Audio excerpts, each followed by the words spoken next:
7 o'clock. I'd like to call the planning board meeting to order. First order of business is old and new business. Planners report. Do we have a planner to read this? Okay. All right. Ron, start again. Paige, we're waiting for your planners report. No, you're on mute, Paige. Okay. We'll get this. I apologize. I'm just upstairs. I've never made it home yet, but as you know, I'm having surgery Tuesday, so I'm trying like heck not to let Omicron cancel that. So that's why I'm up in my office on Zoom. Okay, so for planners report, first of all, we interviewed some engineering firms, 2 engineering firms today, and Beals and Thomas and Environmental Partners. We we'll have to give you a report at the next meeting on sort of where we're at that. We're stay tuned for more on that, but we did hold the interviews, and we're working on figuring out what direction to head. So stay tuned on that. I had hoped it to be resolved tonight, but that's not to be the case. Another procurement effort that this office has been working on is Walnut Street Affordable Housing Project. We had gone out to bid, assisted the Housing Authority to go out to bid, seeking developers for that project. We did interview 2 development teams earlier this week on Tuesday, and both teams, I'm happy to say, are extremely viable, well put together, and did a great job interviewing. So the town has really 2 good choices, and the FHA will be working with our consultant that we got through Mass Development to continue the evaluation. Gabby and I did ours today, submitted that to them in advance, and then they're going to be meeting on the 25th to sort of discuss. Right now, the way it is each FHA member has to do their own individual evaluation and not speak to each other. And then they're going to be going to a meeting on the 25th that's going to be facilitated by the consultant to provide their input. And only at that point can they discuss it, in an open meeting after they've done their individual ratings.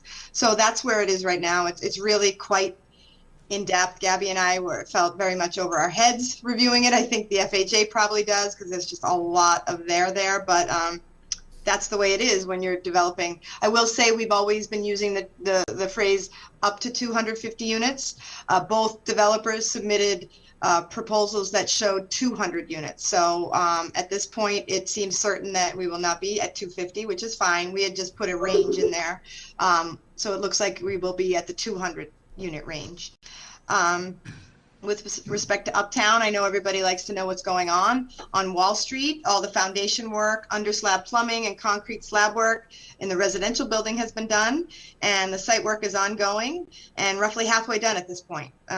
They started framing last week, so you'll see them going vertical in the next couple months, and then you'll really start to notice the change. For the fire station, the foundation work is complete.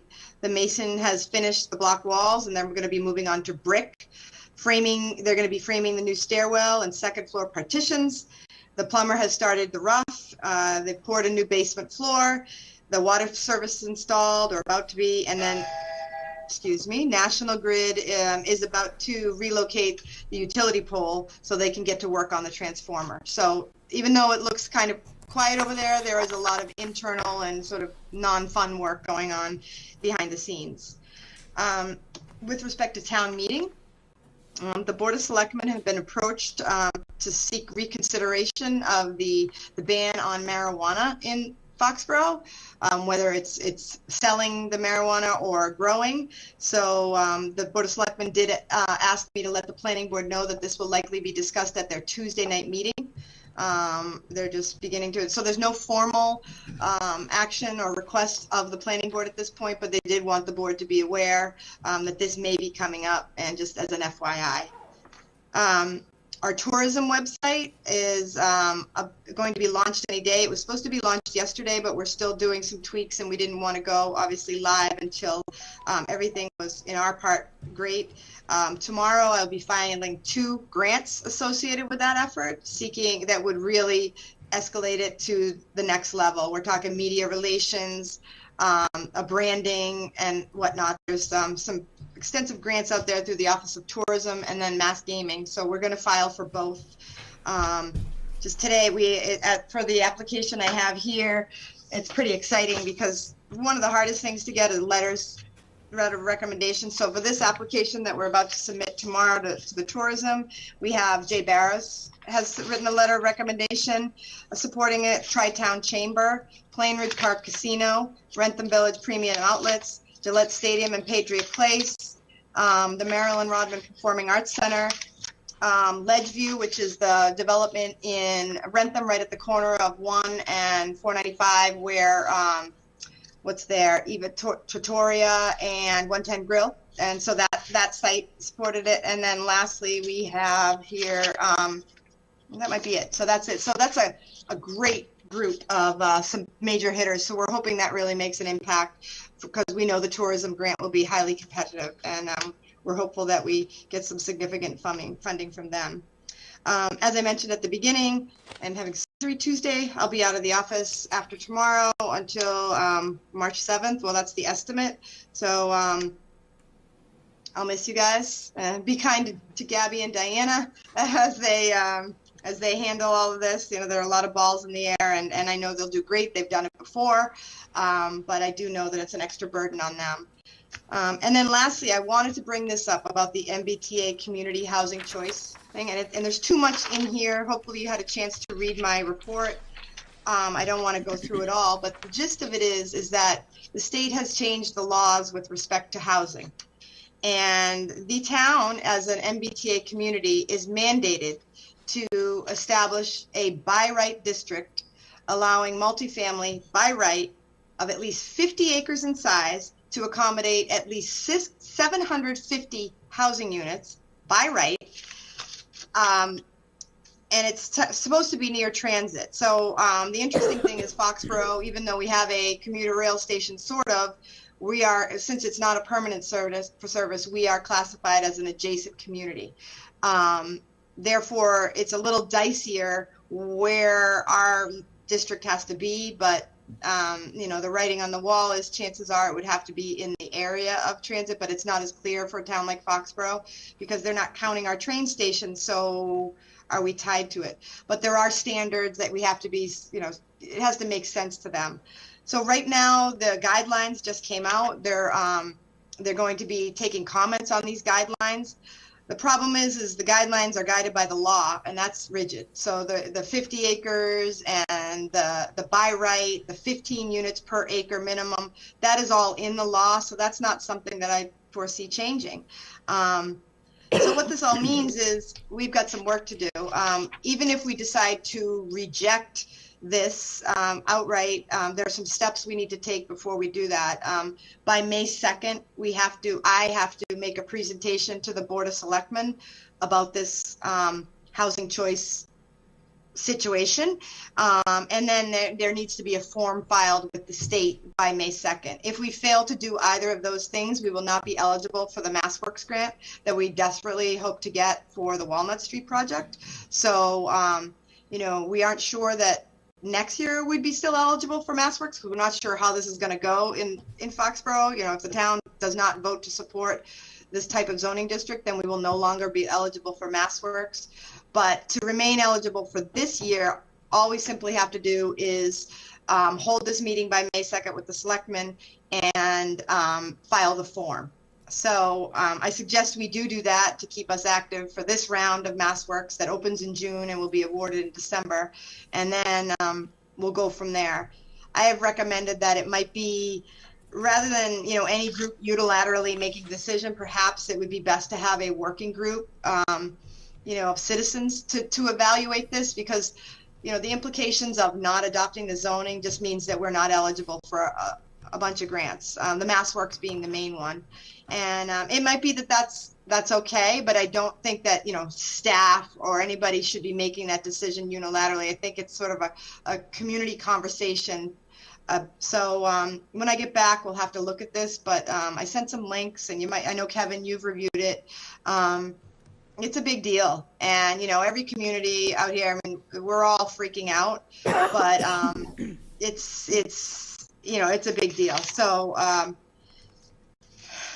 Paige, just a quick question for you. Sure. You said, does this have to go before town meeting, or no, it does not?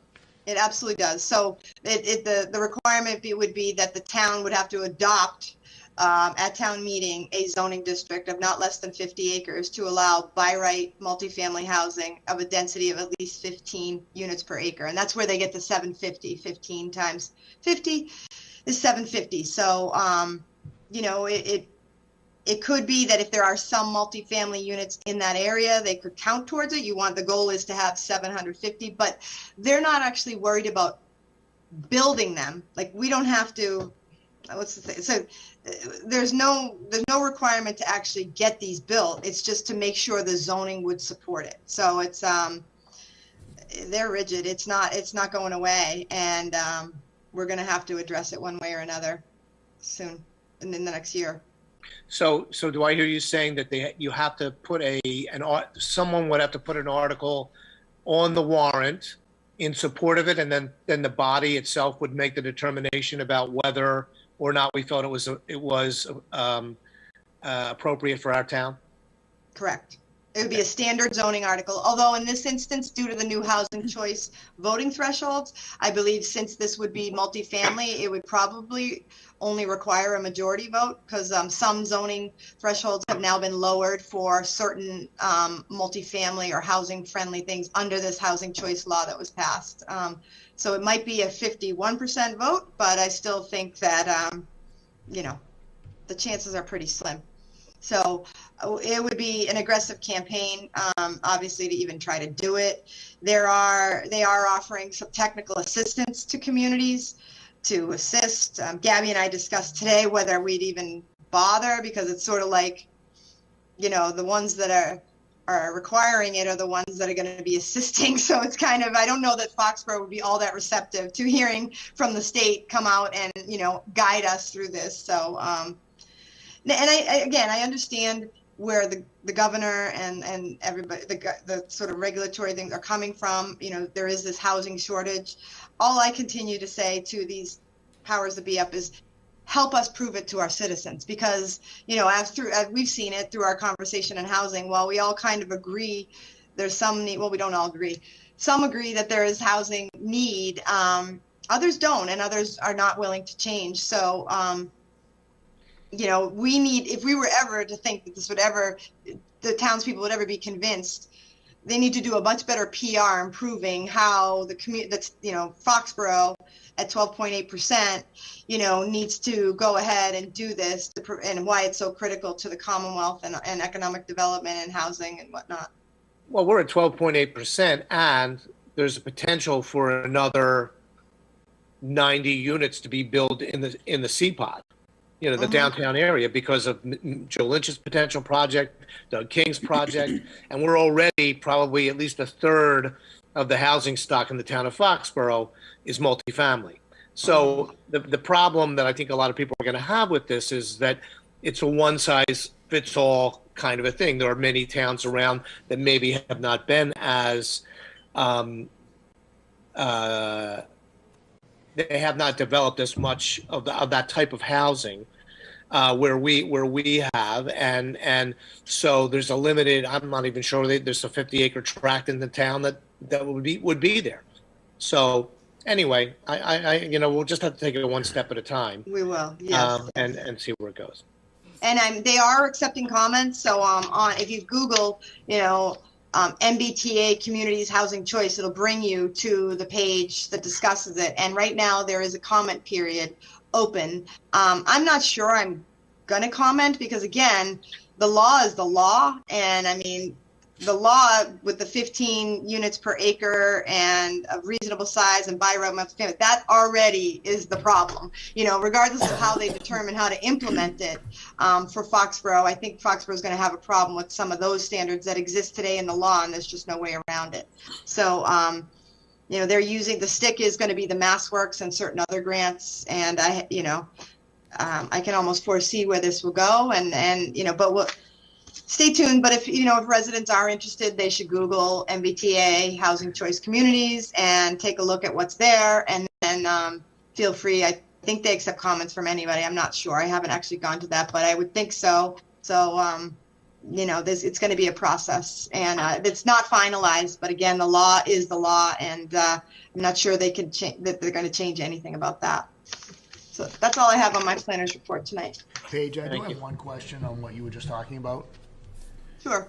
If we were to adopt this, but as Kevin pointed out, we probably don't have the land to facilitate such a project, what would that do for us? Would that work on our behalf or against us? It's not clear yet. You know, the 50 acres is part of the guidelines, so that's not necessarily in the law. So then maybe that will tweak, and you know, we should probably look at the areas. But again, we should probably look at the areas to see whether we even have the 50 acres. You know, I know Norfolk was just expressing frustration in one of our meetings this week because they actually, on their own initiative, had adopted similar zoning, and they did 44 acres. So they're kind of throwing up their hands saying, what's going to happen to us? We did exactly what they wanted us to do right next to our train station, but we only did 44 acres. So we don't know yet what the answer to that is. We should probably take a look at the size of potential districts, and but we don't even know where it is. We don't have a train station. I mean, we do have a train station, but we don't. We know the craft group is quite interested in this, you know, and you know, I would not be surprised that they come forward with something.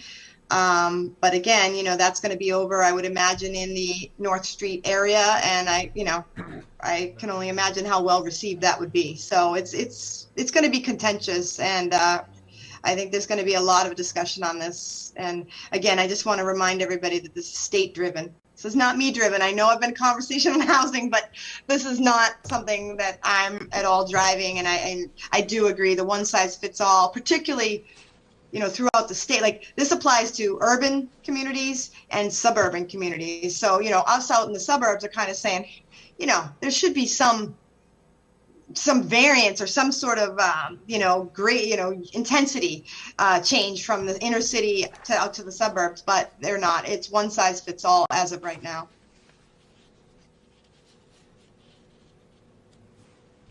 Okay. Do we have anything on active subdivisions? No, not currently. Okay. Being a little after 7:05, action items, minutes from December 9. I sent them out this afternoon. Did everybody get a chance to read them? Right. I was not present at the meeting, so I, Yeah, I mean, I'm not prepared to accept those yet. I didn't have a chance to review them. All right, you can wait till next time. Put 'em That's over. fine. okay, we'll do the Mylars after the meeting. After the meet, at the end of the meeting, yes, please. Okay, being 7:20, we have a public hearing. 7:15, continued public hearing, definitive subdivision approval, 31 Water Street. Stephen Gingeri? Gringeri, sorry. Missed the letter.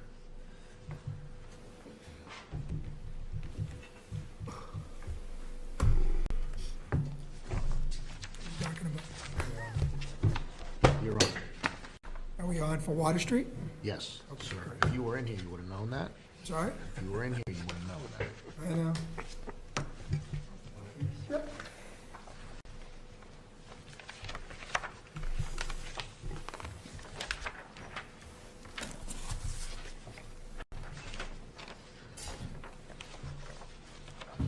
Start. So, Mr. Chairman, ladies and gentlemen, good evening. For the record, my name is Bill Buckley from Bay Colony Group with Frank Spillane from Spillane and Spillane, representing the applicant Stephen Gingeri. And so we're before you tonight for two things. The first is the continuation of a definitive subdivision plan hearing. We had our initial hearing back on October 14th and went through with the board at that time. And there was quite a bit of other moving parts as part of the project, so we asked to be continued several times. And subsequent to that meeting, we've met with the Foxborough Board of Health on on getting the septic system approved for the lot in the rear, Lot 2. Lot 1 is the one with the existing house. And then we've also met with the Conservation Commission several times, had several site walks with different members, and they closed their public hearing on Monday. So we expect them to issue a order on the 31st, whenever their next meeting is. I think it's the 31st. And so what we're here for this evening, and all of that activity really resulted in very little activity that concerns this board. In my cover letter, I just laid out the few things that did. The first was, I'm going to the plan up here.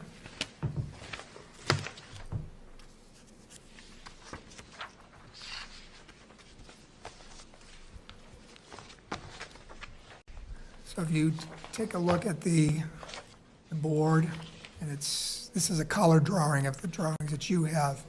So some of the changes that were made that have to do with division control, we changed the lot lines, lots 1 and 2. So if you look up here, you can see this used to be more kind of in this area here, the lot line between lot 1 and 2. And the septic system for this lot was up here, and the Board of Health looked at it and said, we'd really would like you to push that septic system as far away from the lake as possible.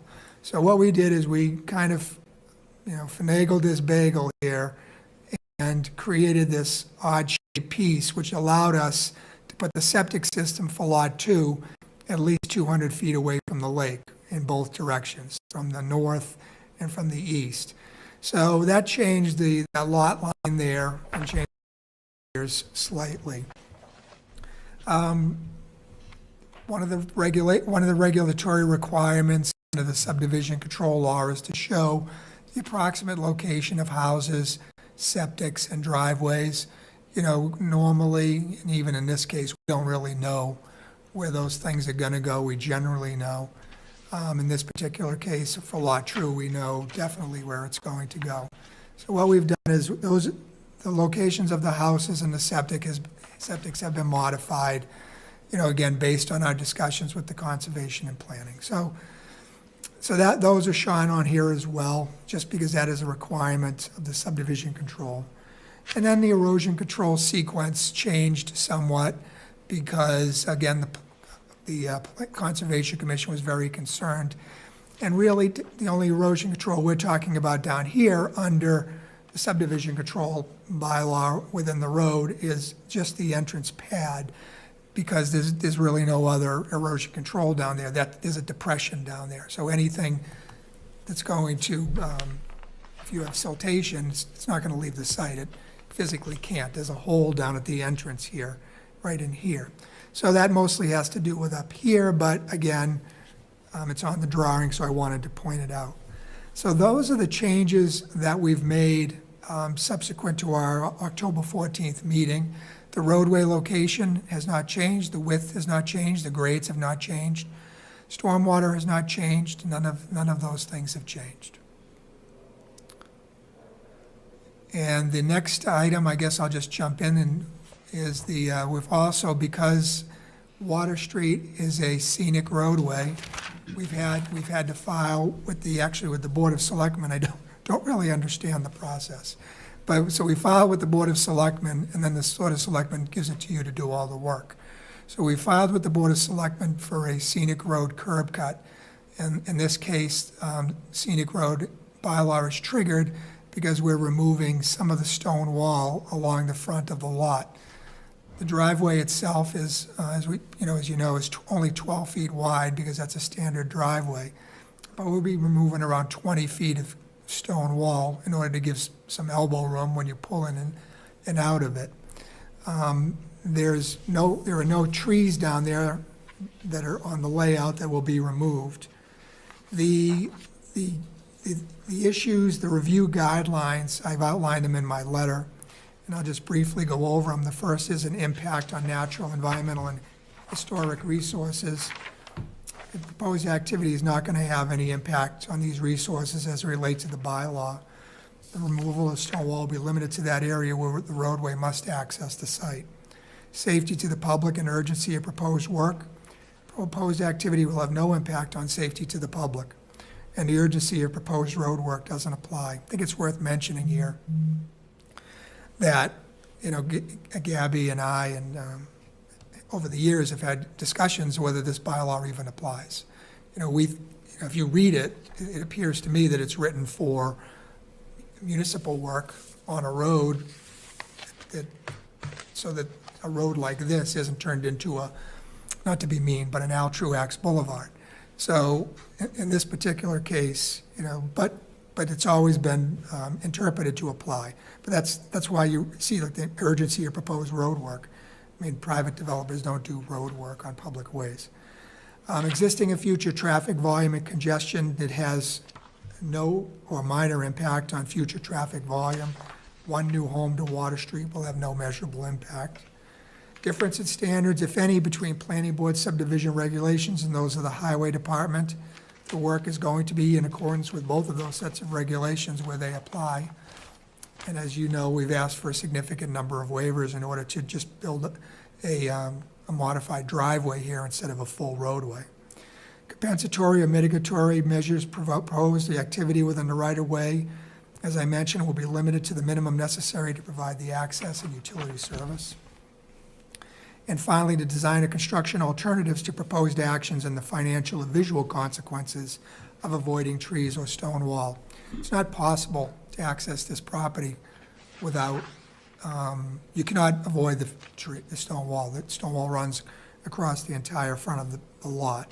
So, but this design is an alternative to a subdivision roadway to serve two lots, which would require the potential removal of about 90 feet of wall, because a layout itself, if you were doing a regular layout, it's 50 feet, and you clear to the full layout. It's not the paved to the full layout, but you clear to it, and then you have 35-foot radiuses on either side. So it's significantly, what we're proposing is significantly less than what would be if the board decided they wanted to see a full roadway here. So it's our opinion that this proposal is the preferred alternative, both for aesthetic reasons and cost reasons, in that the roadway will remain private and there will be no cost to the community at any point in the future. So that concludes my presentation on this. Okay. I have one question as far as the stone wall goes. When the project was done up on North High Street, similar situation, scenic road, stone walls. We asked the developer, when he disturbed the stone wall, to continue use the old rock and create an entranceway. Now, granted, that was a subdivision. Is there anything you could do similar to that to kind of soften the appearance? Yes, yes, we can. We could do that. I mean, we're only talking, so you'd have like 10 and 10. It wouldn't be along the whole thing, but yes, yeah, we could do that. Okay.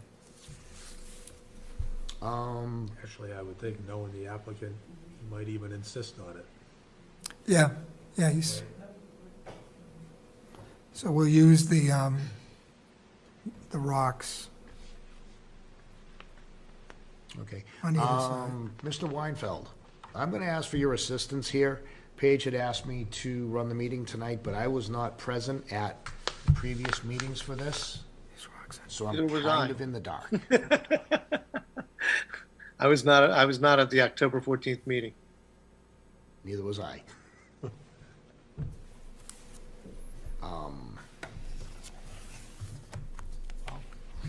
Do we have any questions from the board?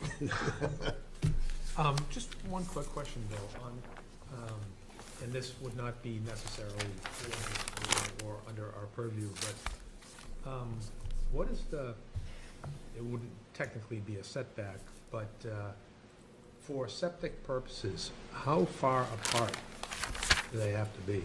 So, under these, Title V, septic systems have to be a minimum of 10 feet apart. Oh, is that it? Okay. Yep. As I recall the history, we didn't have a lot of problems with this at all. Yeah, I don't see a lot of problem with it. I was just looking at my notes, and I had no notes. So I was looking, there was no comments from the board at that time. It was just, go talk to the Board of Health and Conservation and then come back to us. That's what I That's the way remember. I remember it. Okay. Well, at least, not speaking on the scenic road application, but on the subdivision application itself, which we did here before and, discussed in some way. I actually don't remember it myself, but that's the holiday season for you, right? But I do think, if there were ever situations where these kinds of waivers would be advisable, this would be it. I think we're all in agreement with that, yes. The less impact Yep. on this site, the better, for sure.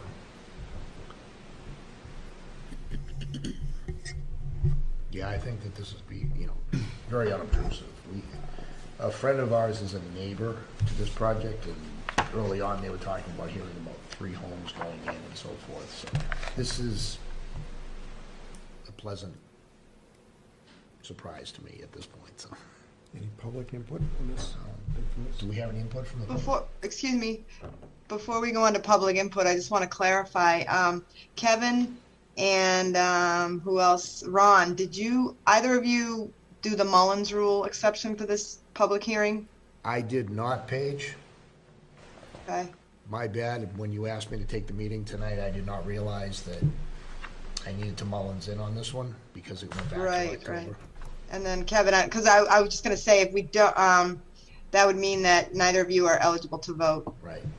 if you didn't. So, I don't know how I to. did not either. I don't believe that I did a Mullins rule either. Okay, so that would just leave, so you'd have 3 members eligible to vote tonight on the subdivision part of it. The scenic road, you're both here, so it'd be different. Just wanted to clarify that. Is 3 enough? Yes, because it's not a special permit. Don't say no Ron. So, close the public hearing. Okay. So would we suggest that we continue this and have Ron view the meeting from October 14th so that he could participate in the vote at the next meeting? But we do have 3 of They them. don't necessarily Three, need, that's all we they only need need for 3 the vote. votes. Okay. We could vote. I think we'll give If they the choose to. applicant that option. Mr. Spillane? We're comfortable with continuing it, Okay. so you can, Okay, I didn't know if you wanted to go for the vote tonight, so. One other question. Bill, you had mentioned that in terms of the location of the roadway or driveway, however you want to term it, is there anything with conservation that could shift that at all? No, because none of their activity takes place, none of the road Yep. is within their purview, within 100 feet. Okay. All right, so I'll make a motion, we continue the public hearing. Can we get input from the public that's present? I'm sorry. Oh, is there anyone? Sorry. If you'd like to speak, you need to come to a microphone, please. I think everyone's kind of comfortable. Yeah, with We're it. good? Sorry. So do we have a date we can continue this to, date and time? Well, I think that Ron is going to be out the end of the month, the January. Yes, I will not be at the 27th, next so, so it would be February the 10th, February 10th. February February 10th, Gentlemen, 7:15. it's February 10, 7:15? it's fine with us, if we could have a draft. And, decision yeah, we can even work on that a- night, that would be fantastic. On a draft decision in the meantime, so, okay. Make a motion to continue the public hearing till February 10th, 7:15 PM. Second, Second? Can we do a roll call, please? roll call, yes. A roll call individual. Jeff, I. Ron, aye. Gary, aye. Tracy, Kevin, aye. aye. Tracy, aye. Kevin as well. Kevin's aye. And how about the scenic road? Since it was open tonight, we can have a vote on that tonight. Do we need to do that now, or I can wait for the same meeting? Yeah. Yeah. Continue the So scenic just road. continue that one also. It's all part of the same public hearing anyway. So do you want to continue that one, or was that in that first motion? We'll I continue think the we should hearing. keep them together. Excuse me, what'd you say, Trace? I think we should keep them together. Yeah, I agree. agree. So we're gonna continue the motion for the scenic road hearing to February 10th, 7:15 PM. 7:15, yes. Second? All those in favor? Jeff, I. Tracy, aye. Ron, aye. Gary, aye. Kev? Kevin, aye. Thank you. See you guys in a month.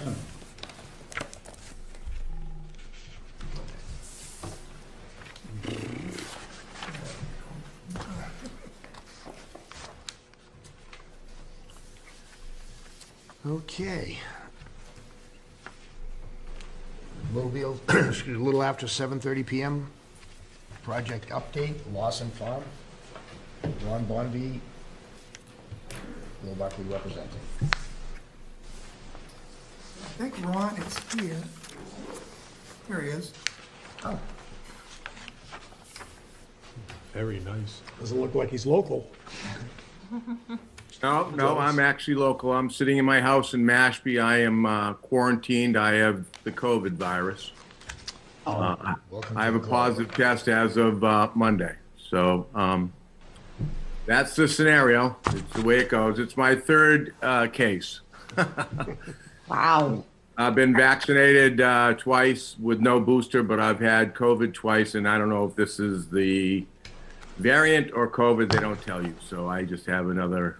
I had the test Sunday, as I said, which I shared some of that positive test with some of my residents in Lawson, so that they wouldn't think that I was not being straight with them.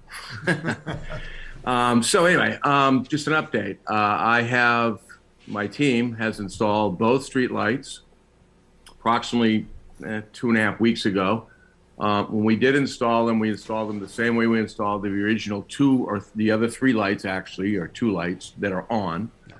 And we used handholds. When the electrical company came out, Mr. Parent, he asked that we not use handholds. So we had to, after they were inspected by the local electrical inspector, we had to redo those, rewire them under the new scenario, and have the electrical inspector come out again, which has all been done. And I've been interacting with Gabby in reference to this, and telling her what's going on. I've spoken to Paige, I think, once or twice. So we are waiting for the electric company to turn the lights on. I've spoken to Mr. Parent a couple of times. He is the gentleman from the electric company. And maybe even Gabby can give you more information, but I have spoken to Mike Parent himself, and we're just waiting for them to turn them on. So that's the issue. I did reach out to all residents other than one family at Lawson Farm, and I did have a scheduled appointment with most of those people for Monday. I had to call it off when I received my positive COVID test Monday morning. I received that around 8 o'clock in the morning, at which point I notified them all that I would not be able to make it. I did tell them that I took the test Sunday night, so I probably called it off Sunday night because I did not feel well when I got the test back on Monday. I, in fact, confirmed the fact that I would not be able to attend, and so that's where we're at in the subdivision. I also supplied an outline as to critical path as to future work to be instituted in phase 2, and also the inclusion of the sidewalk and the granite curbing for phase 1 in a letter, and Bill has shared that with the board.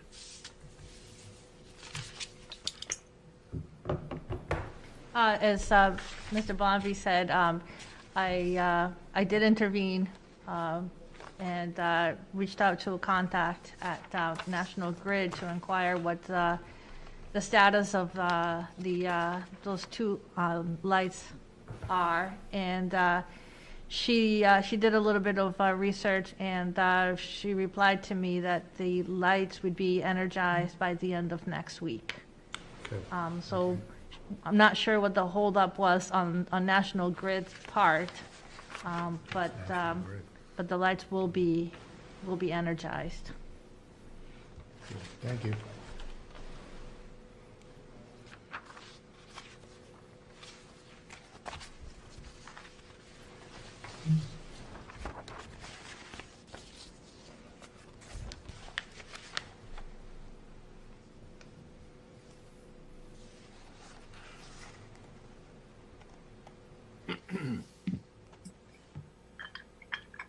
So at this point, Mr. Bonvy, you looking to start moving into the next phase immediately or soon?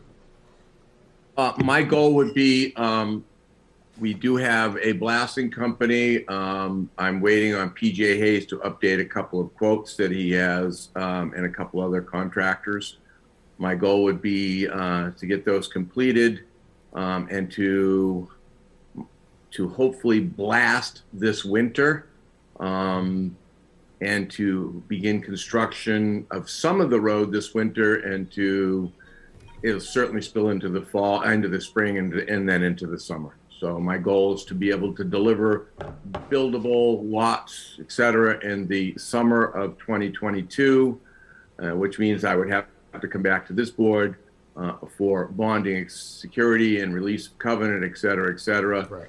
And that's my goal. And also my goal in that letter was to have the curbing done in the spring of 2022 in phase 1, then the sidewalks spring, summer type of scenario, because we have to get the curbing in first.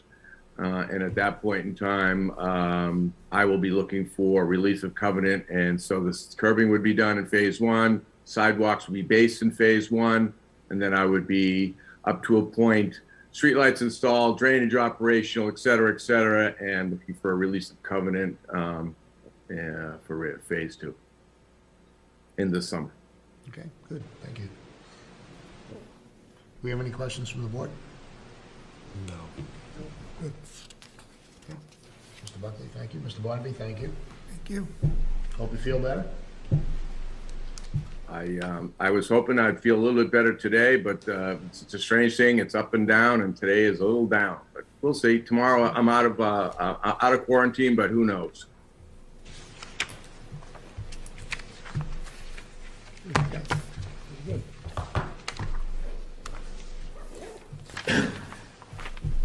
That being said, I think the only thing we have left to do is a motion to adjourn. Do I hear one? Motion to adjourn. Second. All in favor? Aye. Aye. Hi. Thank Thanks, you. everybody.